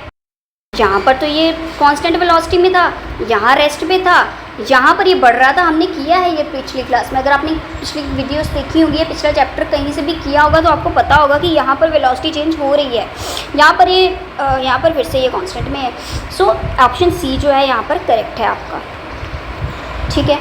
आप नेक्स्ट देखते हैं, इन्होंने क्या बोला कि एक जो बोट में से जब ये लड़का जो है बोट से जब जैसे ही उसने जंप की तो बोट हल्की सी पीछे चली जाती है। क्यों, क्योंकि जब ये बाहर निकलता है तो ये बोट के ऊपर पैर रखेगा तो हल्की सी पुश बोट को यहाँ से मिलेगी और वो बाहर निकलेगा। तो मतलब यहाँ पर कौन सा लॉ आएगा, न्यूटन का third law, equal and opposite reaction. जितनी वो फोर्स से बाहर निकल रहा है उतनी फोर्स से ही बोट जो है इस आदमी का धक्का लगेगा पैर से और बोट उतनी फोर्स से पीछे जाएगी, ठीक है। यहाँ पर इन्होंने क्या बोला कि ये आदमी जो है यहाँ से हाई जंप कर रहा है, नीचे मैट क्यों बिछा रखा है। एक तो चलो ऑब्वियसली हमें पता है कि इसको चोटा लगे इसलिए बिछा रखा है। दूसरा कारण क्या है कि ये मैट जो है वो एक ना, जो हमने किया था ना एग्जांपल की, वो एक टाइम प्रोवाइड करता है, टाइम थोड़ा सा इंक्रीज़ कर देता है ताकि फोर्स थोड़ी सी कम लगे, चोट कम लगे, बस वही है। ये फोर्स मैट जो है यहाँ पर ये जो है टाइम इंक्रीज़ करने का काम कर रहा है, ठीक है। अब नेक्स्ट है, इन्होंने क्या बोला है, एक जो कार्ट है उसके ऊपर पूरी लदी हुई है वो वेजिटेबल्स ही वेजिटेबल्स उसके अंदर, और दूसरी कार्ट थी जो खाली थी, उन दोनों का आपस में हो गया कोलिजन, दोनों आपस में टकरा गई। तो अब बताओ कोलिजन के टाइम पे जो लोडेड कार्ड है उसकी ज़्यादा फोर्स लगी, ज़्यादा मैग्नीट्यूड से एम्प्टी कार्ड के ऊपर। दूसरी है कि जो एम्प्टी कार्ट है उसकी फोर्स ज़्यादा लगी, तीसरी है कि दोनों में से किसी की नहीं लगी, चौथी है कि दोनों की जो है बराबर और इक्वल लगी। तो इसका आंसर क्या होगा? फोर्थ, क्योंकि हमने थर्ड लॉ ऑफ न्यूटन का थर्ड लॉ किया था कि दो बॉडीज जो है वो दोनों का क्या होगा? Equal and opposite reaction. So the loaded card and the empty card both exert equal and magnitude of the force to the each other. मतलब जितनी, अब ऑब्वियसली पहले तो जिसका लोडेड है वही, चलो दोनों का ही अगर धक्का लगा तो अगर लोडेड वाले ने जितनी मैग्नीट्यूड से उसको धक्का मारा उतने मैग्नीट्यूड से खाली वाली का भी उसको धक्का लगेगा, तो इक्वल एंड ऑपोजिट रिएक्शन होगा, इसलिए फोर्थ ऑप्शन यहाँ पर सही है। नेक्स्ट है acceleration mass graph for an acceleration produced by a force of an object of different masses is plotted. इस क्वेश्चन में जो है इन्होंने बोला है कि ये आपको एक एक्सेलरेशन मास ग्राफ दिखा रखा है जिसमें किसी भी आपको ऑब्जेक्ट का उन्होंने जो है आपको ग्राफ बना के दे रखा है। तो हमें बताना है कि हमें इसी चीज़ का जो है फोर्स मास ग्राफ बनाना है। फोर्स मास ग्राफ कैसे? अब देखो फोर्स कैसे निकलता था? मास इंटू एक्सेलरेशन, ठीक है। तो मास अभी आपको ना अकेले का निकालना पड़ेगा। एक इन्होंने ये दे रखा है, एक इन्होंने ये दे रखा है, एक इन्होंने ये दे रखा है, दो के दे रखे हैं, ठीक है। तो अकेले के आपको निकालने पड़ेंगे। फर्स्ट वाले में मास और एक्सेलरेशन दोनों क्या होगी? एक में मास जो है वो 0 होगा, उसकी एक्सेलरेशन क्या है 2.5, इसको इनटू कर दो, जो F आएगा उसको आप लिख लेना साइड पे। नेक्स्ट आप निकालोगे F यहाँ पर 1 में, यहाँ पर भी 2.5, इसका जो आंसर आएगा आप निकाल लोगे। फिर 2 को 3 के साथ इंटू करके 3 को, ये आ गई फर्स्ट वाले ऑब्जेक्ट का। अब सेकंड वाले ऑब्जेक्ट का आप ऐसे निकालोगे, ये यहाँ पर है, एक्सेलरेशन 10 है, मास 1 है, इसका जो आंसर आएगा वो आप निकालोगे। सेकंड है यहाँ पर, एक्सेलरेशन जो है आपका 5 है, मास जो है आपका 2 है। फिर आपका है मास 4 है, एक्सेलरेशन आपका 2.7 या अराउंड 3 समथिंग है, इसको आप निकालोगे। तो बेसिकली आपने सारी फोर्सेस निकाल ली। जैसे आपने सारी फोर्सेस निकाली, आगे आपको प्रीवियस चैप्टर में आपने ग्राफ बनाने सीखे हैं, तो आपको फोर्स दे रखा है, तो आप क्या निकाल लोगे? फोर्स दे रखा है, मास भी आपको दे रखा है, इस ग्राफ से देख के मास भी दे रखा है, फोर्स आप निकाल लोगे तो आप क्या फोर्स मास का आप ग्राफ तो बना ही सकते हो, आपने प्रीवियस क्लास में तो किया ही है। अब नेक्स्ट क्वेश्चन है, उन्होंने हमें ना ये ग्राफ में दे रखा है, वेलोसिटी दे रखी है, टाइम दे रखा है, हमें क्या निकालना है? इनका फोर्स। फोर्स निकालने के लिए हमें क्या क्या चाहिए होता है? Force equals to mass into acceleration है। मास हमें दे रखा है इन्होंने क्वेश्चन में 10 kg, ठीक है। और एक्सेलरेशन हमें दिया तो नहीं है, लेकिन एक्सेलरेशन का फॉर्मूला क्या होता था? Final velocity minus initial velocity upon time. और ये तीनों चीजें तो हम यहाँ से देख के तो निकाल ही सकते हैं, तो निकालते हैं। फिर पहले इनिशियल वेलोसिटी जो है हमारा क्या है यहाँ पर 10, फाइनल वेलोसिटी ये रहा क्या है यहाँ पर 30, टाइम क्या है बीच में 8 सेकेंड। तो हम निकालें पहले acceleration. Initial velocity equals to 30, final velocity equals to 30, initial velocity equals to 10, time हमारा 8 सेकेंड। तो अब निकालेंगे एक्सेलरेशन 30 माइनस 10 अपॉन 8, आंसर क्या आया 20 अपॉन 8। इसको सॉल्व करो, 4 अपॉन 10, 2 अपॉन 5, इसका आंसर आपका आ जाएगा around 2.5 metre per second square, ठीक है। अब फोर्स निकाल दो। फोर्स क्या आएगी? मास इंटू एक्सेलरेशन था, मास हमें 10 kg दे रखा है, इंटू 2.5, एक्सेलरेशन हमने निकाल दिया, आंसर क्या आएगा 25 न्यूटन। खत्म। अब नेक्स्ट क्वेश्चन है कि एक बुलेट है, उसका मास आपको दे रखा है 50 ग्राम, उसकी स्पीड कितनी थी 100 मीटर पर सेकेंड, और वो एक ना वुडन बॉक्स था, उसके ऊपर जाके लगी, 50 सेंटीमीटर अंदर गई और वो रुक गई। तो अब हमें निकालना है कि कितनी फोर्स के साथ जो है बुलेट ने उस वुडन ब्लॉक को हिट किया। तो सबसे पहले तो हमें मास दे रखा है 50 ग्राम, ठीक है। उसके अलावा स्पीड हमें पहले से दे रखी थी, तो मतलब हम लिख सकते हैं कि हमारे पास फाइनल वेलोसिटी दे रखी थी 100 metre per second, sorry initial velocity दे रखी थी 100 मीटर पर सेकेंड, है ना, हम कह सकते हैं। उसके अलावा फाइनल वेलोसिटी 0 लिख सकते हैं, क्योंकि बाद में आके उन्होंने क्या बोला कि वो रुक गई, है ना, stopping force, so final velocity 0। उसके अलावा 50 सेंटीमीटर जो है उसका डिस्टेंस हम लिख सकते हैं, 50 सेंटीमीटर को हम डिस्टेंस को हम ऐसे लिखते हैं, तो 50 सेंटीमीटर डिस्टेंस आ गया, ठीक है। अब एक चीज और, हमें ना यहाँ पर मीटर पर सेकंड है, ये सेंटीमीटर में है, तो हमें क्या करना पड़ेगा, इस सेंटीमीटर को मीटर में कन्वर्ट कर लेते हैं पहले। ठीक है, 50 एक सेंटीमीटर में हमें पता है कितने मीटर होते हैं, एक मीटर में कितने सेंटीमीटर होते हैं, 100। तो हम इस 50 को 100 के साथ क्या कर देंगे, डिवाइड, इसको इससे कट के तो आंसर हमारा क्या आ जाएगा, 0.5 मीटर। ठीक है, उसके अलावा ये मास को ना हम केजी में भी लिख लेते हैं। ठीक है, मास को केजी में लिखा तो 1 केजी में कितने ग्राम होते हैं, 1000 ग्राम, 1000 ग्राम होते हैं। इस 50 को हमने डिवाइड किया 1000 के साथ, इसको इससे कट किया तो आंसर क्या आया, 0.05 केजी, ये आ गया। अब ये वैल्यूज हम आगे करेंगे यूज। ठीक है, अब हमें निकालनी है सिंपली फोर्स। फोर्स निकालने के लिए हमें एक तो चाहिए मास, मास हमने निकाल लिया। एक्सेलरेशन चाहिए, एक्सेलरेशन हमारे पास है नहीं, पर हमारे पास इनिशियल और फाइनल वेलोसिटी दे रखी है। लेकिन अब जब हम मास एक्सेलरेशन निकालते थे, इनिशियल फाइनल वेलोसिटी के अलावा टाइम भी तो चाहिए होता था, टाइम हमें दे नहीं रखा, तो मतलब ये फॉर्मूला तो यहाँ यूज नहीं होगा, मतलब फॉर्मूला यही यूज होगा, लेकिन एक्सेलरेशन को निकालने के लिए ये फॉर्मूला यूज नहीं होगा। एक्सेलरेशन को निकालने के लिए हम दूसरे फॉर्मूला देखेंगे। हमें याद है हमने पिछली क्लास चैप्टर में एक ये वाला फॉर्मूला किया था। ठीक है, उसके अलावा हमने एक ये भी फॉर्मूला किया था, S=UT plus half AT square भी किया था। ये अब टाइम वाले तो हमें टाइम दे दे रखा, तो टाइम तो यहाँ पर यूज नहीं होगा। उसके अलावा ये हम लोग यहाँ पर यूज कर सकते हैं, क्योंकि हमारे पास एस दे रखा है, इनिशियल दे रखा है, फाइनल दे रखा है, सिर्फ एक्सेलरेशन ही दे रखा, वही तो मैं पता करना, तो हम ये वाला फॉर्मूला तो लगा सकते हैं। अगर अब इस फॉर्मूले को हम यहाँ लिखे, एक्सेलरेशन में फाइंड करना है, इसको यही रहने दो, ये और ये चीज को इसके नीचे ले जाओ, तो क्या हम इसे ऐसे लिख सकते हैं, ऐसे लिख सकते हैं। ठीक है, तो फाइनल वेलोसिटी तो 0 थी, माइनस इनिशियल वेलोसिटी हमारे पास कितनी थी, 100 अपॉन 2 इंटू एस हमारे पास 25 दे रखा था, 50 था, लेकिन हमने इसे 0.5 मीटर में कन्वर्ट कर दिया था, 0.5 इक्वल टू एक्सेलरेशन। ठीक है, अब इसे कर दो सॉल्व।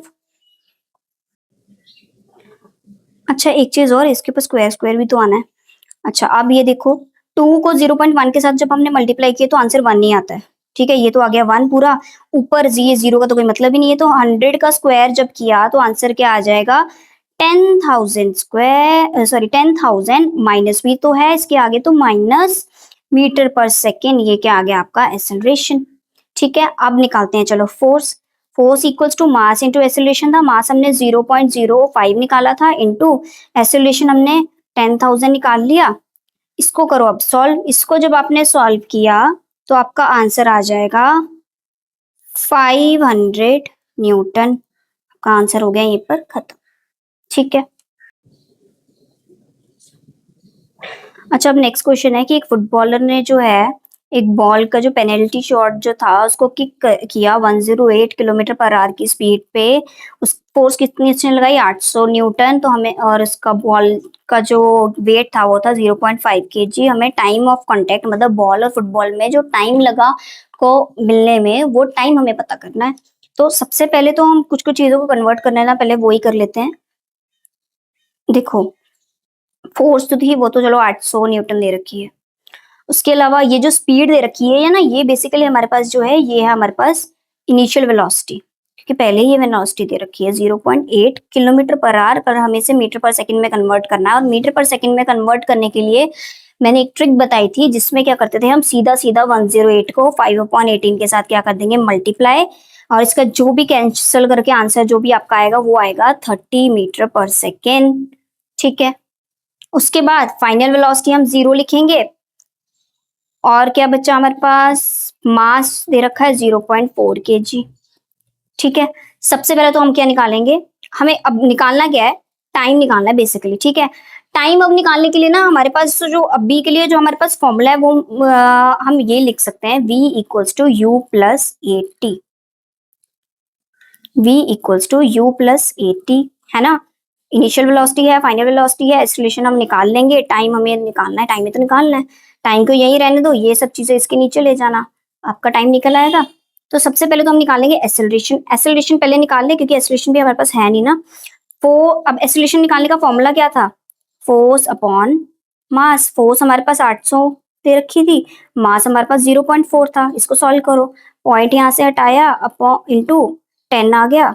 इसको आगे से सॉल्व करो, 2/5 टू 400, आंसर आपका आ जाएगा 2000 मीटर पर सेकेंड स्क्वायर। ठीक है, अब ये जो फॉर्मूला है, इस फॉर्मूले में सारी वैल्यूज पुट कर देंगे।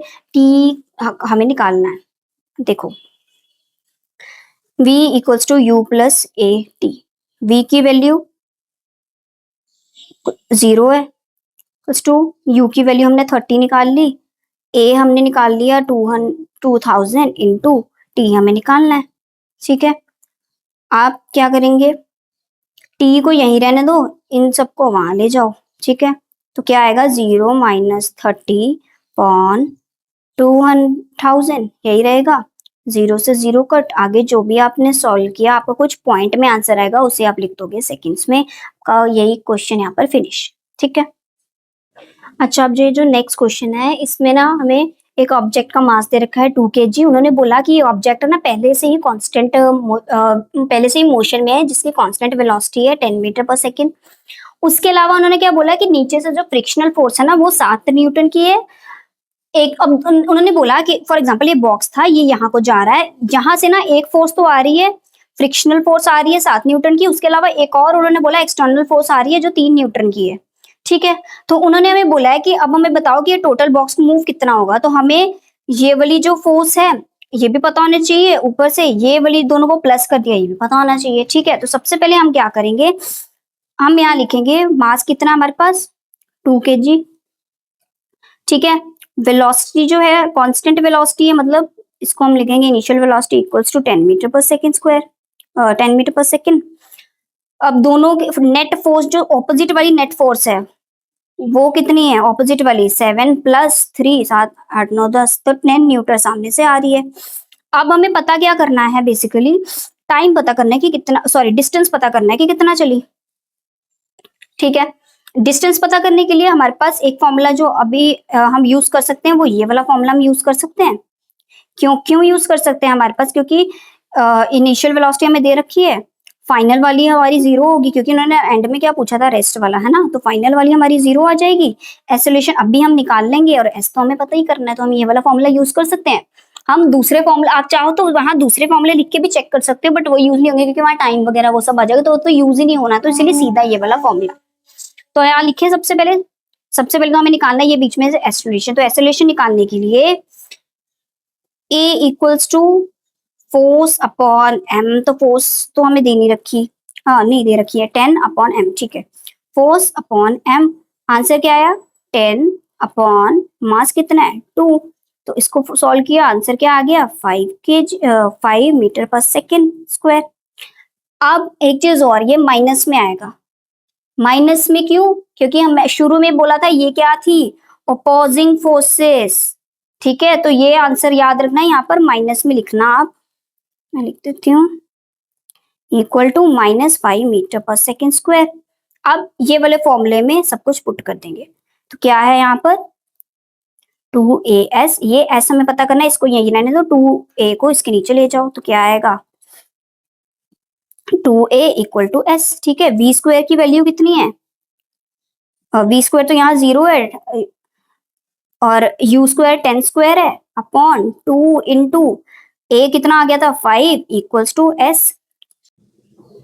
अच्छा, अब यहाँ पर अगर इसको आगे सॉल्व किया तो इसको तो यहाँ 0 रहने दो, 10 का स्क्वायर किया तो ऊपर क्या आ जाएगा -100 अपॉन 2 5 10, 0 से 0 कर, तो आंसर क्या आ गया आपका 10 मीटर, आपका आ गया डिस्टेंस खत्म।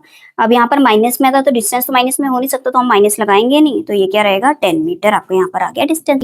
लास्ट क्वेश्चन इन्होंने क्या बोला कि एक जो बार मैग्नेट है जब उसको मैग्नेटिक बार मैग्नेट होता है, सिंपल ऐसे रेक्टेंगुलर शेप का, क्यूबॉइड शेप का मैग्नेट, मैग्नेटिक कंपास तो आपको पता ही है। तो इन्होंने बोला जब उनको पास में लाए तो न्यूटन थर्ड लॉ के अकॉर्डिंग जो है फोर्सेस जो है दोनों की इक्वल एंड ऑपोजिट डायरेक्शन होनी चाहिए थी, लेकिन जो कंपास की नीडल है वो हिल रही है, लेकिन बार मैग्नेट बिल्कुल नहीं हिला, क्यों।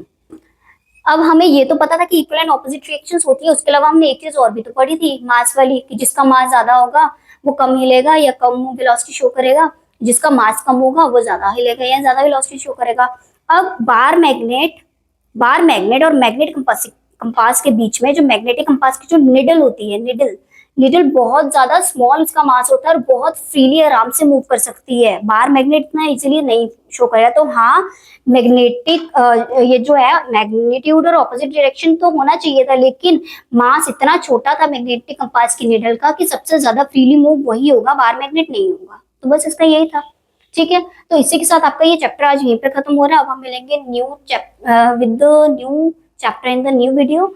सो अगर आपको वीडियो अच्छी लगी तो please do like, share, comment and subscribe to my channel. Thank you so much for watching. Bye.